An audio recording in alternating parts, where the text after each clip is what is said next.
Okay, I want to start by saying that this has been one of the most enjoyable classes I've had, especially in the past few courses I've taken. This has been one of the better ones that I've had, even if I was the only student here. Anyway, my name is Scott Giebers. I'm doing a presentation today on GPS plus Glonass collaborative devices, and that includes other collaborative devices that may include other networks like Galileo in the future. But for now, GPS plus Glonass. So a little bit about the Glonass network. It was the first Glonass satellite was actually launched in 1982, and then declared fully operational in '93. It actually shares a birthday with GPS, but that's kind of beside the point right now. There are 24 operational satellites in orbit right now at an altitude of 19,100 kilometers above the Earth's surface. Glonass K is the third generation of the Glonass fleet. It is scheduled to be coming online actually pretty soon. It's going to operate on three new civil bands that are going to be available: L1, L3, and down the road L5. These are going to be serving civil customers for aviation, maritime, and then search and rescue, safety of life operations internationally.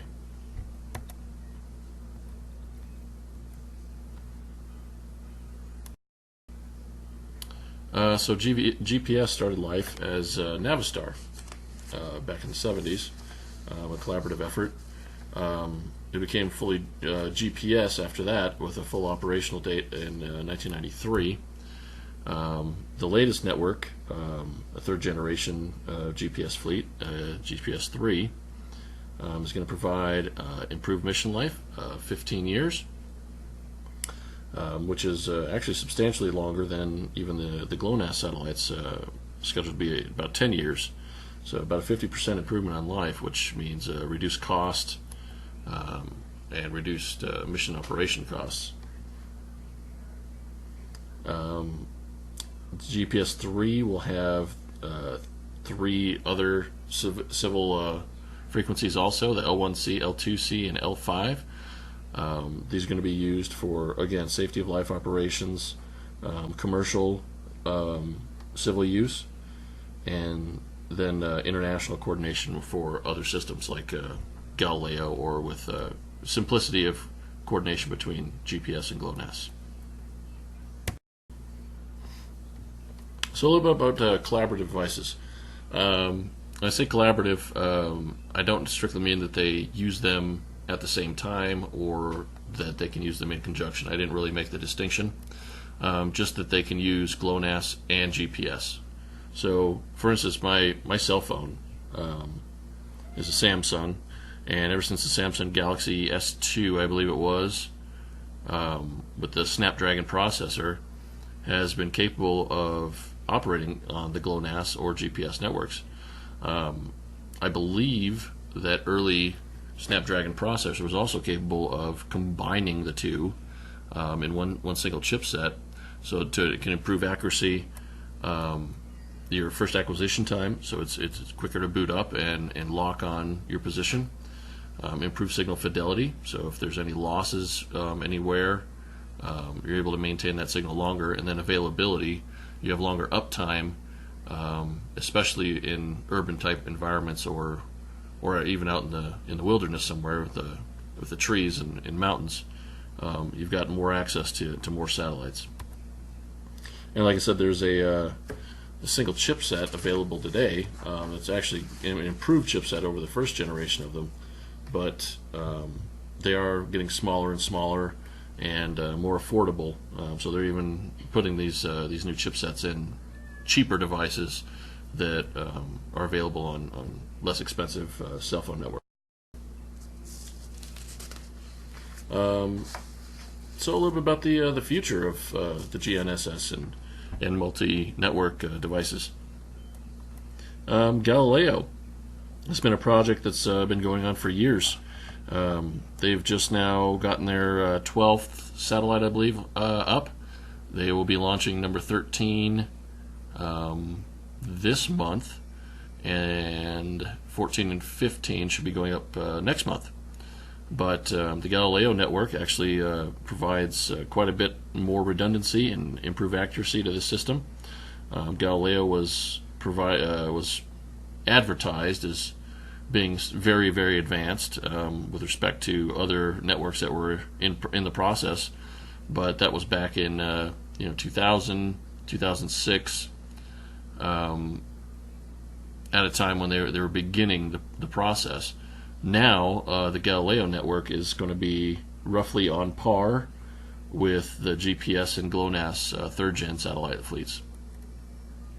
There are receivers being made that are 3 network capable or even 4 network capable, GNSS, and these are mostly used by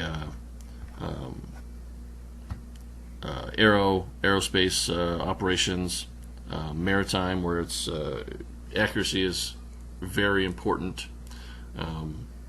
Doubtfully for military use.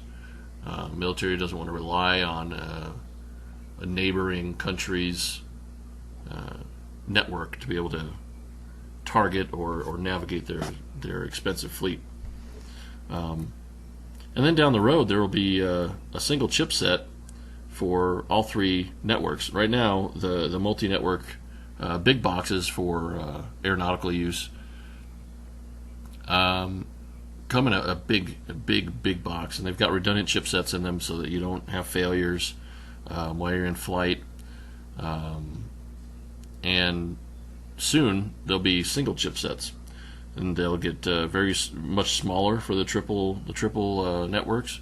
They will get more affordable, and soon we'll see all 3 of them in cell phones, which will give us even more improved accuracy, fidelity, and redundancy for navigation, personal navigation, just daily use.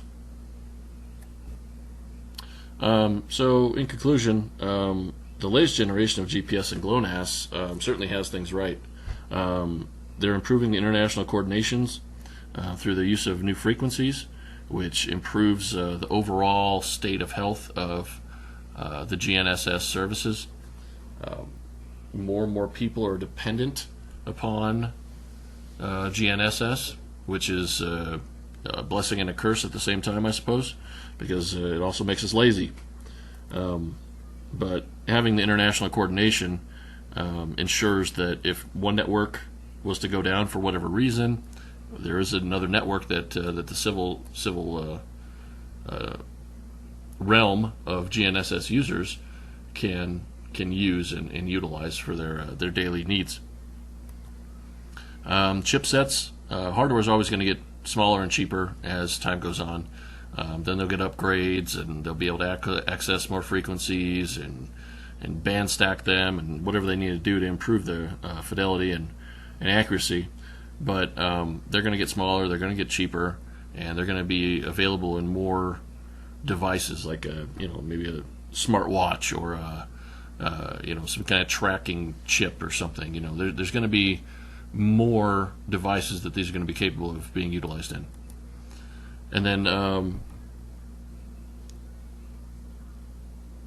like I said, these things are going to be more prevalent, more available, and cheaper and easier to access, which is only going to improve. I guess it can be seen as improvement or decline of our dependence on GNSS services.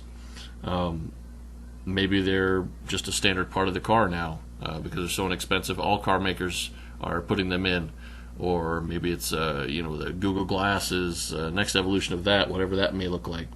But there's going to be more and more use of GNSS services in technology as it goes forward. So with that said, multi-network collaborative devices are going to be more and more dependent in the future. And I guess that's it. Thank you very much.